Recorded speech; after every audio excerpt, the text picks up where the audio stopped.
Hello दोस्तों, अगर आप भी थर्ड ग्रेड टीचर एग्जाम की तैयारी कर रहे हैं तो ये वीडियो आपके लिए है। राजस्थान की कला एवं संस्कृति के सबसे महत्वपूर्ण टॉपिक है ये त्योहार एवं उत्सव। इसके मैं 25 क्वेश्चन कराने वाली हूँ। क्या आपका स्कोर रहता है आप मुझे कमेंट करके जरूर बताएं। आइए क्वेश्चन स्टार्ट करते हैं। यहाँ से आपका पहला क्वेश्चन स्टार्ट होता है। गणगौर पर्व का संबंध किस देव जोड़ी से है? ऐसी कौन सी जोड़ी है जो गणगौर के पर्व से संबंधित है? विष्णु लक्ष्मी, शिव पार्वती या फिर राम सीता और कृष्ण राधा? इसका करेक्ट आंसर कौन सा रहने वाला है चार ऑप्शनों में से? तो मैं बता दूं, गणगौर जो पर्व है वो शिव और पार्वती के लिए मनाया जाता है। विवाहिता स्त्री इस व्रत को रखती है। इसका करेक्ट आंसर कौन सा रहने वाला है? तो शिव और पार्वती। 20 का करेक्ट आंसर रहेगा। 20 का सही आंसर है। अगर इसकी पीडीएफ चाहिए तो कमेंट में जरूर बताएं। अब चलते हैं नेक्स्ट क्वेश्चन पर। अब आता है हमारा दूसरा question. Maru Mahotsav result festival कहाँ मनाया जाता है? तो ये आपका बहुत इंपॉर्टेंट क्वेश्चन है। ये आता रहता है, यानी कि बीकानेर में है, जैसलमेर में है, जोधपुर, बाड़मेर। इसका करेक्ट आंसर कौन सा रहने वाला है? तो इसका करेक्ट आंसर रहेगा जैसलमेर। जैसलमेर क्यों है? क्योंकि मरु यानी कि मरुस्थल जो पड़ता है हमारा जैसलमेर की तरफ ही पड़ता है, तो इसलिए आप इस तरह इसे याद रख सकते हैं। मरु उत्सव है, मरु का मतलब मरुस्थल। मरुस्थल किधर पड़ता है? जैसलमेर की तरफ, यानी कि पड़ता तो जोधपुर में भी है। सबसे ज़्यादा जो मरुस्थल पड़ता है वो हमारा जैसलमेर में पड़ता है। इस तरह आप इसे याद कर सकते हैं। तो इसका करेक्ट आंसर होगा जैसलमेर। 20 का करेक्ट आंसर है। अब चलते हैं तीसरे नंबर क्वेश्चन पर। ये आता है तीसरा नंबर क्वेश्चन। पुष्कर मेला किस देवता से संबंधित है? जब मैंने आपको उस मेले कराए थे तो उसमें ये भी कराया था कि पुष्कर जो मेला लगता है वो कहाँ पर लगता है। मैंने बताया था वहाँ पर आपको अजमेर।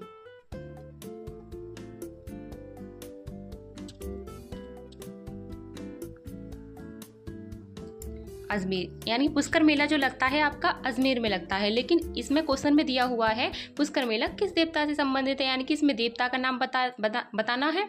और कभी कभी क्वेश्चन ऐसे बन जाता है कि पुष्कर मेला कहाँ लगता है। तो ये आपका क्वेश्चन बहुत इंपॉर्टेंट क्वेश्चन है आपका। ये बार बार एग्जाम में रिपीट होता है। तो इसका करेक्ट आंसर कौन सा रहने वाला है? ब्रह्मा, शिव, विष्णु, गणेश। कौन सा इसका करेक्ट आंसर होगा? इसका करेक्ट आंसर होने वाला है ब्रह्मा। ब्रह्मा जी से संबंधित है, तो इसका करेक्ट आंसर होगा ए। इसका करेक्ट आंसर होगा। अब चलते हैं नेक्स्ट। अब आता है चौथा क्वेश्चन। बीकानेर में किस प्रसिद्ध उत्सव का आयोजन होता है? तो इसमें बीकानेर में आयोजन जो होता है वो कौन से उत्सव का सबसे ज्यादा होता है? ऊंट उत्सव, हाथी, माटी कला या डोल उत्सव? कौन सा इसका करेक्ट आंसर रहने वाला है? इन चार ऑप्शन दिए हैं, तो इसका करेक्ट आंसर होगा बीकानेर। क्योंकि बीकानेर में जो लगता है वो ऊंट उत्सव बहुत मनाया जाता है। तो इसका करेक्ट आंसर कौन सा रहने वाला है? तो इसका करेक्ट आंसर होगा ए। इसका करेक्ट आंसर है। अब चलते हैं नेक्स्ट। अब आता है पांचवा क्वेश्चन। ब्रिज महोत्सव किस जिले में मनाया जाता है? ब्रिज महोत्सव से आपको पता लग रहा है कि ब्रिज भाषा राजस्थान की तो हो नहीं सकती। किधर साइड ज़्यादा बोली जाती होगी ब्रिज भाषा, तो ब्रिज महोत्सव वही मनता होगा। तो आपको मैं बता दूं, ब्रिज जो महोत्सव मनाया जाता है वो कहाँ मनाया जाता है। इस तरह ये राजस्थान का मैप बना दिया है। तो यहाँ पर जो हमारी सीमा लगती है, यहाँ पर जो सीमा लगती है ये यूपी से लगती है। इस तरह देखिए, तो यहाँ पर भरतपुर वगैरह आते हैं। भरतपुर आता है हमारा यहाँ पर। तो भरतपुर से हमारी मथुरा की, यानी कि मथुरा की सीमा लगती है। यहाँ पर मथुरा है और भरतपुर में मथुरा की सीमा लगती है। और मथुरा जो ब्रिज भाषा बोली जाती है, तो इसलिए मथुरा के आसपास जो है वो ब्रिज महोत्सव मनाया जाता है। दोनों की सीमा एक जगह पर ही है, तो इसलिए वहाँ पर ब्रिज महोत्सव मनाया जाता है। भरतपुर की सीमा यूपी से लगी हुई है, इसलिए ब्रिज महोत्सव वहाँ पर मनाया जाता है। तो इसका करेक्ट आंसर कौन सा होगा? सी इसका करेक्ट आंसर होने वाला है, क्योंकि मथुरा से उसकी सीमा लगी हुई है भरतपुर की, और मथुरा में ब्रिज भाषा बोली जाती है। तो इसका करेक्ट आंसर होगा सी। चलते हैं नेक्स्ट नंबर क्वेश्चन पर।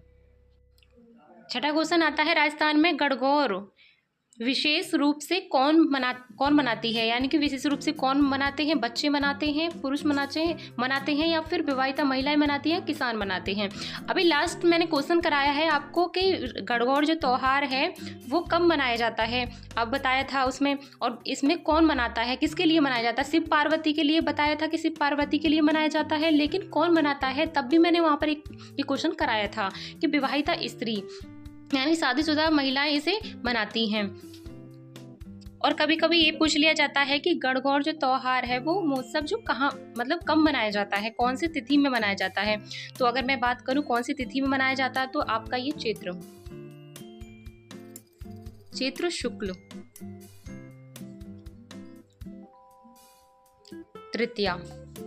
तृतीया को मनाया जाता है यह आपका त्यौहार। तो इसका अभी फिलहाल इसका आंसर कौन सा रहने वाला है, तो इसका करेक्ट आंसर होगा सी। अगर इसका मौसम अगर इसकी तिथि पूछे तो चैत्र शुक्ल तृतीया को मनाई जाती है ये गणगौर का त्यौहार। तो अब इसका करेक्ट आंसर होगा सी। हम चलते हैं नेक्स्ट। अब आता है 7वें नंबर क्वेश्चन, कोटा उत्सव का संबंध किस नदी से है। अगर किसी ने नदी पढ़ी है तो ये क्वेश्चन बहुत इजी है, अगर नहीं पढ़ी है तो ये थोड़ा लेवल थोड़ा बढ़ जाता है इसमें।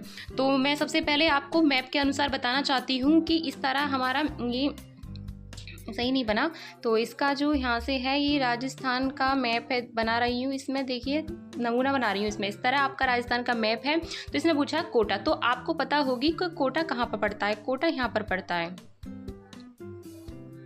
कोटा यहाँ पर पड़ता है। तो इसमें मैं बता दूँ कोटा का संबंध किस नदी से है, तो आपको पता होगी कि कोटा के पास से कौन सी नदी जाती है। तो यहाँ से जो हमारी नदी जाती है वो चित्तौड़गढ़ से जाती है, वो कोटा की तरफ से यहाँ से ये भरतपुर की तरफ निकल जाती है, यानी यूपी में आ जाती है। ये हमारी कौन सी नदी है, चंबल नदी। चंबल नदी हमारी कोटा में से होकर निकलती है, यहाँ कर कोटा में से कोटा को पार करती हुई निकलती है। तो इसमें यहाँ से हमारे चित्तौड़गढ़ कोटा से निकलती हुई सवामाधोपुर और इसमें करौली और ये भरतपुर की तरफ होकर यूपी में निकल जाती है, वहाँ पर यमुना से मिल जाती है।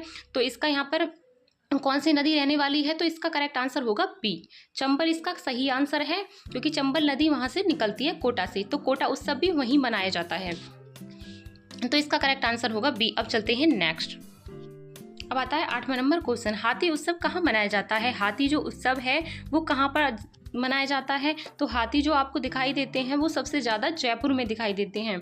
जयपुर में आपको हाथी की संख्या ज़्यादा दिखाई देगी, तो इसमें इसका करेक्ट आंसर होने वाला है जयपुर। सी इसका करेक्ट आंसर रहेगा। कौन सा इसका आंसर है, सी इसका आंसर है। बीकानेर नहीं है, ना ही उदयपुर, ना ही बूंदी, इसका आंसर रहेगा सी इसका करेक्ट आंसर है। अब चलते हैं 9वें नंबर क्वेश्चन पर। यह आता है आपका 9वां नंबर क्वेश्चन, शिल्पग्राम उत्सव कहाँ आयोजित होता है, यानी कि शिल्प उत्सव का जो आयोजन है वो कहाँ होता है। जोधपुर में, उदयपुर में, अलवर में या अजमेर में, कौन सा जगह पर ये होता है। तो इसका करेक्ट आंसर कौन सा रहने वाला है, तो इसका करेक्ट आंसर होगा उदयपुर। बी इसका करेक्ट आंसर है, उदयपुर इसका करेक्ट आंसर रहने वाला है बी। उदयपुर में हमारे शिल्पग्राम उत्सव मनाया जाता है। अब चलते हैं नेक्स्ट। जो भी आपकी समझाने वाली मैप से संबंधित उत्सव होंगे मैं उनको समझाती रहूँगी। अगर आपको इसकी PDF चाहिए तो आप कमेंट में ज़रूर बताएं। अब चलते हैं 10वें नंबर क्वेश्चन पर। अब आते हैं 10वें नंबर क्वेश्चन पर। तीज का पर्व किस ऋतु में मनाया जाता है। इसमें मौसम पूछा है, कौन से मौसम में मनाया जाता है। बसंत में, ग्रीष्म में, शरद में, वर्षा ऋतु में।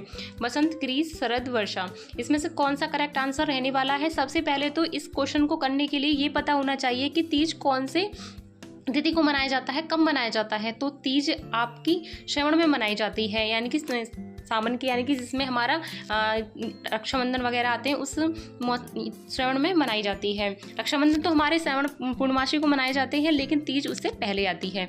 तो इसमें पूछा है कौन सा मौसम था उस टाइम जब मनाई जाती है, कौन सा मौसम है। तो बसंत ऋतु तो होती नहीं है इसमें। ग्रीष्म ऋतु गर्मी का मौसम होता है, पर गर्मी का इतना भी नहीं होता, थोड़ा सर्दियाँ सी होती हैं, शरद भी नहीं होती हैं, क्योंकि सर्दी इतनी नहीं पड़ती हैं। तो ये आंसर नहीं है इसका, ये भी नहीं है, ये भी नहीं है। तो वर्षा ऋतु चल रही है, यानी कि श्रावण में वर्षा ऋतु चलती है, तो इसका करेक्ट आंसर होगा वर्षा। तो अब चलते हैं नेक्स्ट। अब आते हैं 11वें नंबर क्वेश्चन पर। नागौर मेला मुख्यतः किसके लिए प्रसिद्ध है। नागौर का जो मेला है वो किसके लिए प्रसिद्ध है, वहाँ पर क्या होता है। तो ऊँट की दौड़ होती है, पशु मेला लगता है, या या फिर तीरंदाजी होती है, गायन प्रतियोगिता होती है। इन 4 ऑप्शन दिए हुए हैं, इसका करेक्ट आंसर कौन सा रहने वाला है? तो इसका करेक्ट आंसर होगा हमारा ऊंट दौड़। वहाँ पर हमारी ऊंट दौड़ होती है, ऊंट दौड़ होती है। आप कंफ्यूज बिल्कुल ना हो, जो बीकानेर में होती है,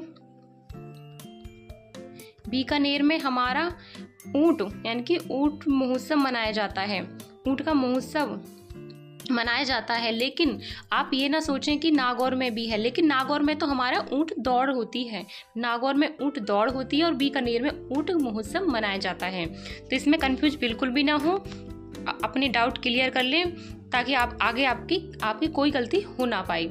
अब चलते हैं 11वें नंबर क्वेश्चन पर। तो इसका करेक्ट आंसर होगा ए इसका करेक्ट आंसर है नागौर मेला वाला। तो अब चलते हैं नेक्स्ट। मकर संक्रांति के दिन कौन सा खेल प्रचलित है? तो आपको बताना है कि मकर संक्रांति के दिन कौन सा खेल सबसे ज़्यादा मतलब खेला जाता है। तो कबड्डी, कुश्ती, पतंगबाजी या घुड़सवारी। तो सबसे ये जो क्वेश्चन है वो मोस्टली सभी को पता ही होगा कि मकर संक्रांति के दिन कौन सा खेल खेला जाता है। कबड्डी वगैरह तो नहीं खेले जाते, ये तो तीज वगैरह पे ही हो जाते हैं। कुश्ती वगैरह भी तीज वगैरह पे ही होती हैं। घुड़सवारी तो ऐसा है कि कहीं कभी भी कर सकते हैं। लेकिन पतंगबाजी जो की जाती है वो मकर संक्रांति पर ही की जाती है। जैसे पतंग उड़ाते हैं ना सभी, तो पतंग वगैरह उड़ाने का काम मतलब बच्चे उड़ाते हैं। तो ये हमारे मकर संक्रांति पे बहुत ज़्यादा खेल खेलते हैं इसका, पतंगबाजी का। तो इसका करेक्ट आंसर होगा सी इसका करेक्ट आंसर है। कभी कभी ऐसा पूछ लिया जाता है कि पतंगबाजी यानी कि पतंग जो उड़ाई जाती है वो सबसे ज़्यादा कहाँ पर उड़ाई जाती है, यानी उसका इम्पोर्टेंस पूछ लेते हैं कि इसका पतंगबाजी कहाँ उड़ाई जाती है। तो इसका करेक्ट आंसर होगा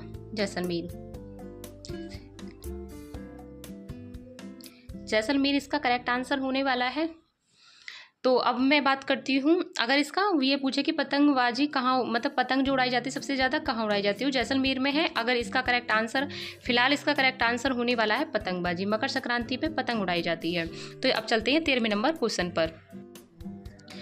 संगीत उत्सव किस शहर में प्रसिद्ध है? तो संगीत जो सबसे ज़्यादा जो प्रसिद्ध है वो कहाँ का है? अजमेर का है, अलवर का है, जोधपुर, जयपुर। तो इसका करेक्ट आंसर कौन सा रहने वाला है? तो इसका करेक्ट आंसर होगा डी इसका करेक्ट आंसर है, क्योंकि जयपुर में ही संगीत उत्सव संगीत उत्सव मनाया जाता है सबसे ज़्यादा। तो इसका करेक्ट आंसर होगा डी। अब चलते हैं 14वें नंबर क्वेश्चन पर। समर फेस्टिवल कहाँ आयोजित होता है? तो समर का फेस्टिवल होता है वो कहाँ होता है? बीकानेर में, माउंट आबू में, जोधपुर में, झुंझुनू में। तो इसका करेक्ट आंसर कौन सा रहने वाला है? 4 ऑप्शन दिए हुए हैं, तो इसका करेक्ट आंसर होगा बी। समर का जो फेस्टिवल होता है वो हमारा माउंट आबू पर होता है, माउंट आबू पर आयोजित किया जाता है। तो इसका करेक्ट आंसर होगा बी। अब चलते हैं नेक्स्ट 15वें नंबर क्वेश्चन पर आते हैं। अब गणगौर पर्व कब मनाया जाता है? तो मैंने बताया था कि ये तिथि भी पूछ ली जाती है। इंपोर्टेंट क्वेश्चन है आपका ये, कि तिथि भी पूछ ली जाती है कि कब मनाया जाता है, किसके लिए मनाया जाता है और कौन से भगवान के लिए मनाया जाता है, ये भी पूछ लेते हैं। और ये पूछ लेते हैं कि कब मनाया जाता है। तो इसमें 4 ऑप्शन दिए हुए हैं, तो इसका कौन सा आंसर आपको सही लग रहा है? माघ शुक्ल पंचमी को, फागुन शुक्ल तृतीया को, या फिर चैत्र शुक्ल तृतीया को, आषाढ़ पूर्णिमासी को। इसकी मैं ट्रिक बताने वाली हूँ, तो इसे आप इस तरह याद कर सकते हैं। तो मैंने लास्ट क्वेश्चन में बताया था कि ये गणगौर जो कब मनाया जाता है, तो आप इसे इस तरह याद कर सकते हैं। जो गणगौर का त्योहार है, महिलाएं इसे चुस्त मस्त होकर मनाती हैं। तो इस तरह आपको कैसे याद होगा? तो पहले देखिए, आप चैसे आपको चैत्र याद हो जाएगा, और से आपको शुक्ल पक्ष यानी कि शुक्ल, और तय से आपको तृतीया आपको याद हो जाएगा। मस्त यानी कि आपको याद करने की ट्रिक है, चुस्त मस्त होकर मनाती हैं। गणगौर का त्योहार चैसे हो जाएगा चैत्र, और सैते हो जाएगा शुक्ल, और तय से हो जाएगा तृतीया। चैत्र शुक्ल तृतीया को मनाया जाता है। इस प्रकार आप याद कर सकते हैं। अगर आप इसी तरीका से याद कर सकते हैं तो आपको ट्रिक की कोई ज़रूरत नहीं है। अगर आपको ट्रिक सही लगे तो आप इसे याद इस तरह कर सकते हैं। तो अब चलते हैं नेक्स्ट क्वेश्चन पर। 16वें नंबर क्वेश्चन पे आते हैं, बूंदी उत्सव किस जिले में आयोजित होता है। बूंदी उत्सव, नाम से ही पता चल रहा है आपको कि बूंदी उत्सव, तो इसमें खुद ही जिले का नाम दिया हुआ है, तो इसमें तो ज़्यादा कन्फ्यूजन वाली बात है ही नहीं। तो इसमें करेक्ट आंसर होने वाला है बूंदी। तो बूंदी उत्सव है तो बूंदी में ही मनाया जाएगा, तब पहले से ही इन्होंने जिले का नाम दे रखा है, तो इसका करेक्ट आंसर होगा ए। अब चलते हैं नेक्स्ट 17वें नंबर क्वेश्चन, लोहा उत्सव का आयोजन कब होता है। दीपावली पर, होली पर, शीत ऋतु पर या गर्मियों में। तो इसका करेक्ट आंसर कौन सा होने वाला है। तो लोगोत्सव जो मनाया जाता है, जो इस तरह जो मनाया जाता है वो होली पर मनाया जाता है। लोगोत्सव जो मनाया जाता है वो होली पर। इसका करेक्ट आंसर होगा बी। लोगोत्सव मनाया जाता है होली पर, तो इसका करेक्ट आंसर है बी। अब चलते हैं नेक्स्ट 18वां नंबर क्वेश्चन, राजस्थान की महिलाओं का प्रसिद्ध उत्सव कौन सा है। इसमें से चार ऑप्शन, वैसे तो 3 ही है, लेकिन इन चारों में तो 3 सब में से बताना है कि कौन सा इसका करेक्ट आंसर होने वाला है। तो गैर उत्सव है, या फिर गणगौर उत्सव है, तीज उत्सव है, और या फिर दोनों ए, बी और सी हैं। तो इसका कौन सा करेक्ट आंसर होने वाला है। तो सबसे पहले मैं बता दूं, गौर उत्सव तो इतना इम्पोर्टेंट नहीं है, लेकिन गणगौर बहुत इम्पोर्टेंट है। ये वाला क्वेश्चन बहुत इम्पोर्टेंट है, अब तो आपको याद ही हो गया होगा। इसकी तिथि से लेकर किस देवता के लिए मनाया जाता है, ये सब आपको याद रखना है। तो इसमें गणगौर उत्सव है या फिर तीज है। तीज भी ये हमारी कब मनाई जाती है, ये हमारी श्रावण में मनाई जाती है। तो इसका करेक्ट आंसर कौन सा रहने वाला है। महिलाएं जो मनाती हैं सबसे ज़्यादा वो गणगौर और तीज को मनाती हैं। गणगौर मैंने बता दिया चैत्र में मनाया जाता है, और तीज जो मनाया जाता है वो हमारे श्रावण में मनाया जाता है। तीज शुक्ल तृतीया को मनाया जाता है गणगौर त्यौहार। ये गणगौर में मनाया जाता है, और तीज हमारे श्रावण में मनाई जाती है। रक्षाबंधन से पहले, यानी कि पूर्णमासी से पहले मनाई जाती है ये, श्रावण पूर्णमासी से पहले। तो इसका करेक्ट आंसर कौन सा होने वाला है। तो इसका करेक्ट आंसर होने वाला है डी। डी इसका करेक्ट आंसर है। अब चलते हैं नेक्स्ट, कैलाश पूजा किस उत्सव से जुड़ी हुई है। तो कैलाश पूजा किससे जुड़ी हुई है। गणगौर से, तीज से, होली से, दीपावली से। तो इसका चारों में से कौन सा ऑप्शन रहने वाला है। तो इसका करेक्ट आंसर होगा तीज। तीज से हमारी कैलाश पूजा जुड़ी हुई है, इसका करेक्ट आंसर होगा बी। अब चलते हैं नेक्स्ट, मत्स्य उत्सव किस जिले से संबंधित है। मत्स्य यानी कि मछली उत्सव। मत्स्य मतलब होता है मछली का उत्सव। मछली का उत्सव कहाँ पर है। सीकर में, अलबल में, भरतपुर में, टोंक में। तो इसका कौन सा करेक्ट आंसर होने वाला है। तो इसका करेक्ट आंसर होगा अलबल। बी इसका करेक्ट आंसर है। अब चलते हैं 21 नंबर क्वेश्चन पर।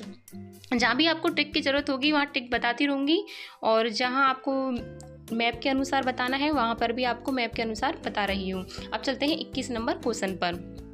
ये आपकी याद करने वाली चीज है। 21, डोल मेला कहाँ प्रसिद्ध है। डोल का मेला कहाँ पर प्रसिद्ध है। तो उदयपुर में, डूंगरपुर में, चित्तौड़गढ़ में या झुंझुनू में। तो इसका कौन सा आंसर करेक्ट रहने वाला है। तो आप इसे, जैसे आप देखते हो डोल मेला, तो टी से डोल मेला और डी से हमारा डूंगरपुर। इस तरह आप इसे याद कर सकते हो, डी से डोल मेला और डी से डूंगरपुर। तो दोनों में डेडे आ रहा है, तो इसमें आप इस तरह से याद कर सकते हो। तो इसका करेक्ट आंसर कौन सा रहने वाला है। डूंगरपुर। डूंगरपुर इसका करेक्ट आंसर रहेगा। तो इस प्रकार आप इसे याद कर सकते हो। अब चलते हैं 22वें नंबर क्वेश्चन पर। 22वें नंबर क्वेश्चन, किस उत्सव पर महिलाएं झूला झूलती हैं। तो ये क्वेश्चन तो सभी को पता ही होगा, खासकर महिलाओं को, क्योंकि ये इम्पोर्टेंट मतलब महोत्सव है। वैसे तो होली, गणगौर, तीज, दीपावली। तो आपको पता होगा कि होली पर तो हम झूला वगैरह झूलते नहीं हैं, गणगौर पर भी ऐसा नहीं होता है, वहाँ पर भी व्रत रखा जाता है। दीपावली पर भी हम ऐसा नहीं करते हैं, क्योंकि दिए वगैरह जलाते हैं, पूजा करते हैं। तो इसका करेक्ट आंसर कौन सा रहने वाला है। सी इसका करेक्ट आंसर रहेगा तीज। तीज पर हम झूला झूलते हैं, और श्रावण में ही ज़्यादा ये त्यौहार मनते हैं जहाँ पर हम झूला झूलते हैं। तो इसका करेक्ट आंसर होगा सी। अब चलते हैं नेक्स्ट, 23, गैर नृत्य किस उत्सव में किया जाता है। यानी कि एक नृत्य है वो कौन से उत्सव पर किया जाता है। गैर नृत्य दीपावली पर, होली पर, तीज पर, मकर संक्रांति पर।